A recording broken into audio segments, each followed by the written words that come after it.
Hey, hello everyone, French Vinyl Addict on another video, and I hope you guys are okay, enjoying maybe the late summertime, Indian summer as far as I'm concerned. Weather is still gorgeous over here in Montreal. So today's topic, psychedelic rock, pretty much underrated or underappreciated, in my humble opinion. And I had several conversations. We talk daily with my friend Fred, who is, by the way, hosting a live stream on his channel tonight. So and I will be appearing as a guest.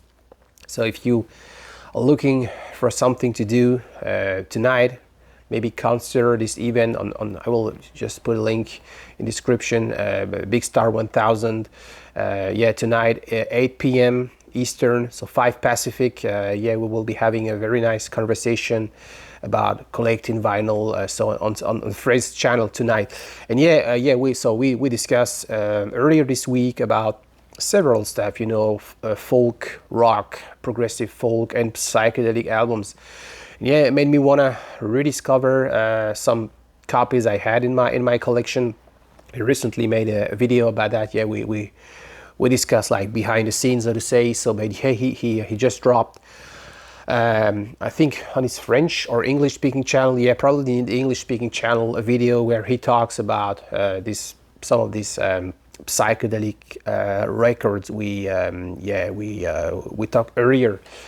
He and myself behind the scenes. So without further ado, let's start with the first of that bunch or collection of records that should deserve more attention. So in my humble opinion, the first one I'm going to start with is this one. This is Quintessence, La Quintessence. Really like this word in French. And this is 1969. Pretty hard to find over here. This is the only copy I got so far in my collection. I found that very good copy on a record show in France. It's a French press, OJ on the Island label, and this is a perfect mixture with Occidental rock, bass guitar, drum, and more Indian traditional music. It has some really cool meditation singing element on that one. And it's not only a collage, because back in the days in the 60s there were this sort of trend maybe, or hype, to put some sitar instrument. The Beatles started in 65, obviously. So a lot of people wanted maybe to do the same, and some of the song when we rediscover some of the songs from that era are not it's, you feel it's okay. It's like, okay, now we need some sitar parts, and sometimes it's pretty obvious on this record. It's really well balanced, almost experimental in a way. So a Blissful Company, and as I said, really great mixture between rock and Indian music. So a Blissful Company. Next one, another probably a classic that has been not sure if it's underrated or not. This is Mr. Fantasy, Stevie Winwood. He played organ, guitar, harpsichord, piano. What a great voice he had.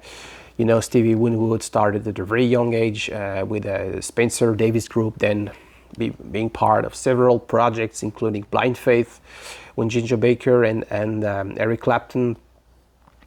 And a great album as well. I just listened to this album earlier today, and it's simply interesting. It's experimental in a way.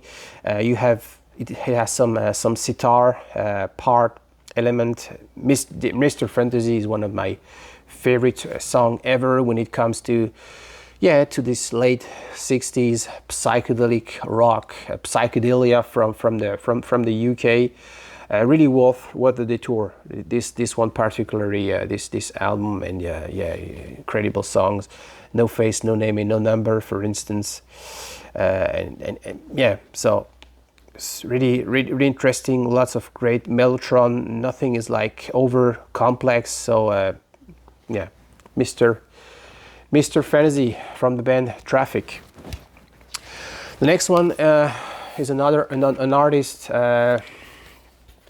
Donovan. Yeah, Donovan started in a way like Bob Dylan, you know, covering Woody Guthrie, Lead Belly songs, you know, folk songs, exactly with his small hat, as Dylan did back in the days. Didn't have the same career as Dylan, obviously. You know, he came from Scotland, and this album is very interesting. It's not an entire psychedelic album. What I really like about that one is like a sort of, to me, is a sort of a photographic picture of the swinging London 60s. You know, has several elements, like a collage from that era, jazz, pop, psychedelic as well, Hurdy-Gurdy Man, the opening track, some very interesting acoustic part. This is the one he made right after he got back from India. Yeah, the Beatles, they took their famous trip in India in early '68, and he made a trip with the Beatles. So he's the one, for instance, who taught John Lennon how to do this picking technique. You know, if you play guitar, as you can see on the intro of Dear Prudence, for instance, he's the one who taught Lennon how to do that. And yeah, he not sure if this album has been released in the UK. I think it has only been released in the US. Hurdy-Gurdy Man, really worth a visit or a detour if you haven't heard about specifically this one from Donovan. Next one is something more obscure. This is a Xar or Tsar, yeah, a reissue, obscure band from the late 60s, Beatles inspired psychedelic rock, keyboard, mellotron driven songs. A Day in September is almost Prague in my book. Yeah, really interesting as well. The band Xar. So if you never heard of that, just give it a try. Now we are going to the US because you know, there were lots of bands obviously from the West Coast. This band has been originally from Boston, so they had this Bost Town sound they were famous for, inspired by Grateful Dead, Country Joe and the Fish, for instance, and Doors. As we can hear, this grunge distorted a la Doors guitar sound on the Your Head Is Reading, I think that's the name of the Your Head Is Reading song. So yeah, pretty interesting. I do only have one copy. The other, that's the debut album. I think the second one named Behold and See, which is pretty interesting. I'm on the lookout for this. I've been on the lookout for this one for years. But yeah, still interesting. Ultimate Spinach, Spinach, I don't know how to pronounce. Really cool, late 60s psychedelic rock from the East Coast. Now we are back in the UK with Arzakel, yeah, and this is 60s once again, heavy psych. It has lots of great elements. The opening track, Garden of Earthly Delights, pretty amazing. On some of those songs, it has some, it's a total freak out of swirling Hammond parts, you know, organ, screeching guitar, propulsive rhythm, really interesting. This is also a reissue, obviously, on the label Ethylene. I got pretty hard to find in OG Press, I guess, but yeah, if you have a chance to find those records on streaming services, first of all, or if you are lucky to find a good copy on vinyl, just go for it.